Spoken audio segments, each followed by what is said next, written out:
Can you imagine being a world away, 5,500 miles from family, and knowing they are fighting to survive? Knowing that the winds of war are blowing, that Russian troops are marching at the doorstep of your family's home. Missiles are raining down. Airstrikes happen in the darkness of night. You watch the coverage on TV here in the U.S., while what unfolds a world away to them in Kyiv is their harsh reality. They're living it night and day, and you are powerless to do anything. That's Lena Skalska's reality, and she's lived here in Jacksonville for more than 15 years. And she agreed to join me here on The Morning Show. Good morning, Lena. Good morning, Bruce. Thank you for having me on the show. Thank you for being here. Your dad and family are in Kyiv, and I know this is emotionally draining to talk about, and I promise to be sensitive to that. As you watch this unfold from afar, how do you cope with what I am sure are feelings of fear and perhaps even a sense of helplessness? Absolutely a sense of helplessness. You know, this is a very tough situation for me to be in, of course, to be so far and so essentially very helpless. And of course, deathly afraid for your family. But at some point, you just realize that whatever you feel is nothing compared to what people feel in shelters.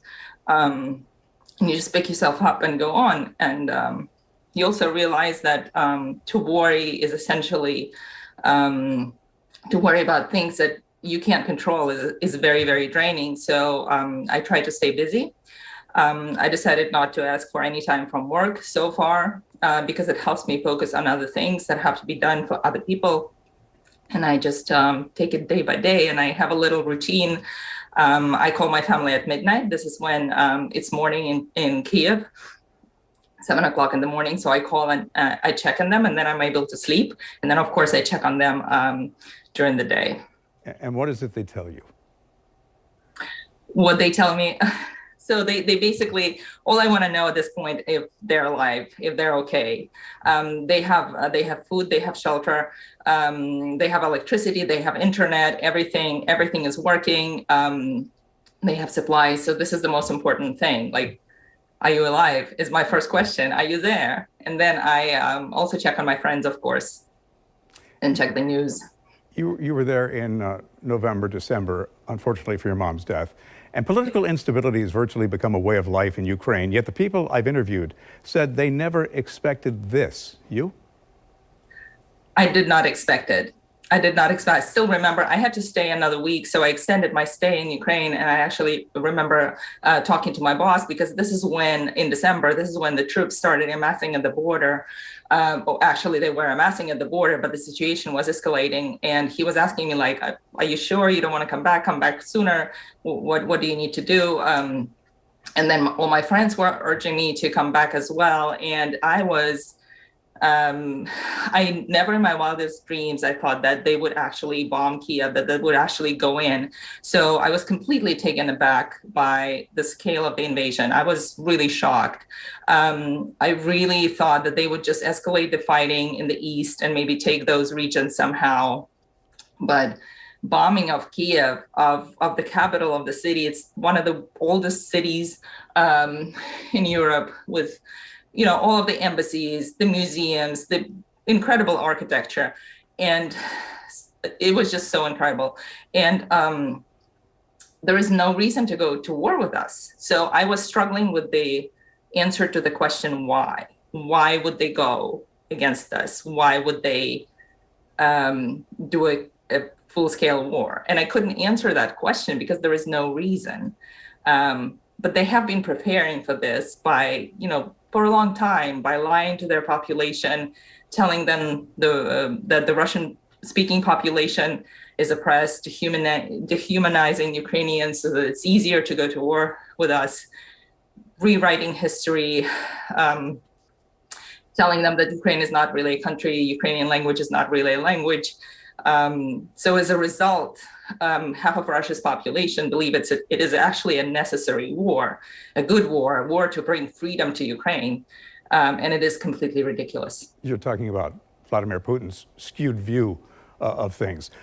Nobody wants the start of World War III, which is why there are no U.S. troops involved in the conflict. That said, do you believe that the world is doing enough to help your family and Ukraine? So the world has done a lot of things. The United States implemented sanctions, and then the United States and Canada halted approval of the Nord Stream 2 pipeline. Many countries cut off Russia from SWIFT, which is a banking transfer system. Ukraine is getting aid and weapons.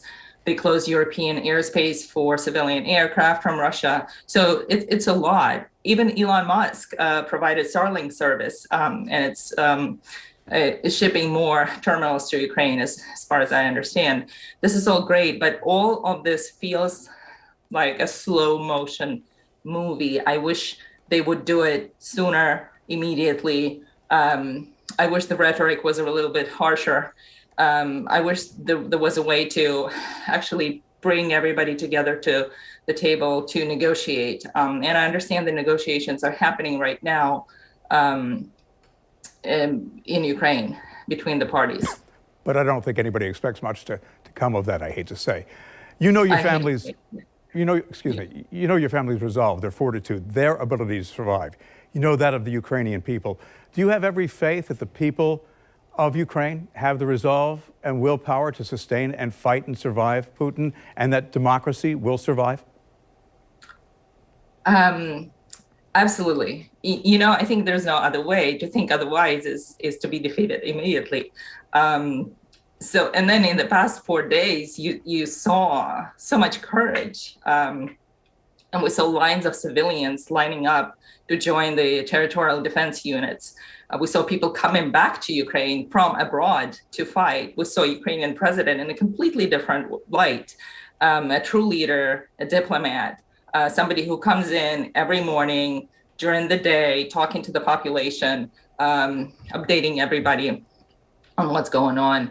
I believe we have resolve and willpower, but we will need support of, in terms of weapons, and of course, pressure from the international community, European community, and the US to force Russians back to negotiate a diplomatic solution to this. And it appears that coming, but seemingly the fortitude of the Ukrainian people who are staying to fight, staying in the streets, as is President Zelensky, shows the world that they're not going to give up the fight. I think it was President Poroshenko, former President Poroshenko, who was asked, how long will you withstand? And his answer was forever. Lena Skalska, I know this is emotional, so I appreciate your time, and our thoughts and prayers are with you and your family. Thank you.